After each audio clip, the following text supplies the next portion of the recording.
Really looking forward to our next fight. Coming in at lightweight, we have the Dragon Mason Jones making his UFC debut, the former Cage Warriors double champ, taking on Beast Boy Mike Davis. And Matt, for Mike Davis, this has to be noted straight out of the gate. I don't think I've ever seen a bigger step down in competition from your UFC debut to your second fight. And listen, I know Thomas Gifford follows along to Fight Night Picks over on Facebook. I apologize, Thomas. You have great hair, and you've won more than you lost in MMA, and I've never fought in MMA. So you got that, all of that over me. But you're not Gilbert Burns. But Mike Davis went from fighting Gilbert Burns on short notice at lightweight. The guy that's going to fight for the title from, that time to now, to Thomas Gifford. And listen, Mike Davis put on an absolute showcase in that fight. Looked absolutely amazing. We didn't get to see him in 2020, which is unfortunate because this is a guy that I have penciled in as must-see TV.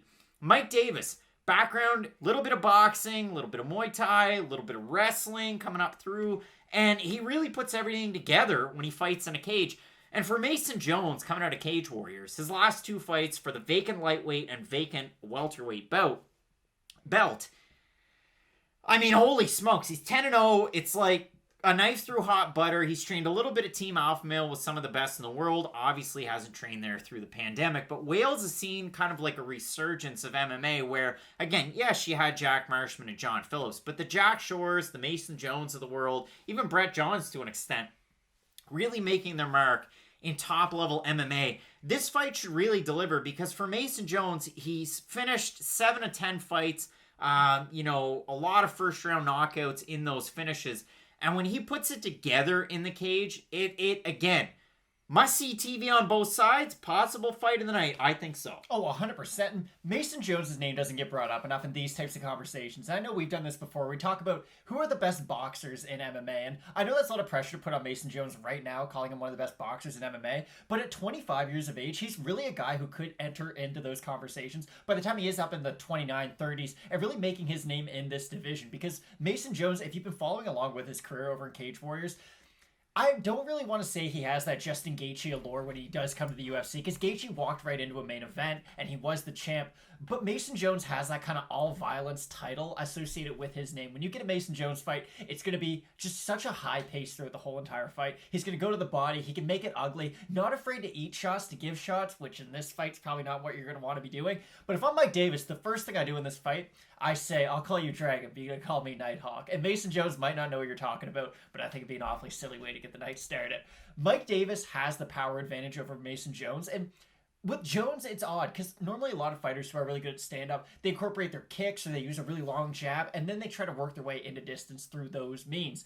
Mason Jones doesn't really have a lot of those range-finding attacks. He does sort of just kind of lunge in, and once he's in the pocket, that's where he's going to stay, because through his really boxing technique and power, a lot of guys won't want to stand there and trade shots with him. But when you're fighting Mike Davis, and again, there are two different versions of Mike Davis, because like you had said, we set him in there with Gilbert Burns, who Gilbert Burns just completely outclassed Mike Davis. He got him on the ground early, and if you're on the ground with Gilbert Burns, doesn't matter who you are, you're going to get submitted.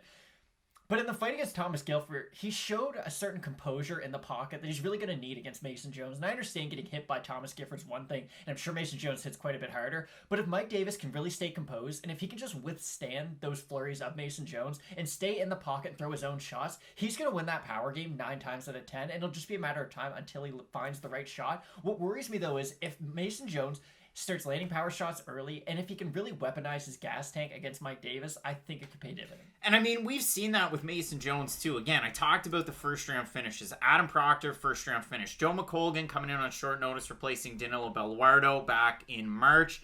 That one was over in the first round. Decision over Alexei Manikivi, and again, a lot of people might recognize that name. Had a fight against Soren Bach that went so-so. Decision win over Donovan Desmay that a lot of people are familiar with on the Cage Warriors scene. First round finish over Kakber Formella. Decision win over Conman Day. And then again, Craig Edwards finish, Lawrence Tracy finish, Brett Hassett and Sean Luther all finishes. Again, Mason Jones can kind of do it a lot of different ways, and that's really something you have to look forward to and like. And if you look at Mike Davis and we go down through the record, a loss to Gilbert Burns, it's going to happen. A loss to Sadiq Youssef on Contender Series, look at Sadiq Youssef now. Again, he continues to shine. And for Mike Davis, well, he went from that loss to finishing Elvin Leon Brito. couple of fights against Jacob Kilburn, and then beats Carlos Guerra to get a shot in the UFC. So overall, really good extensive, amateur background for Mike Davis, undefeated.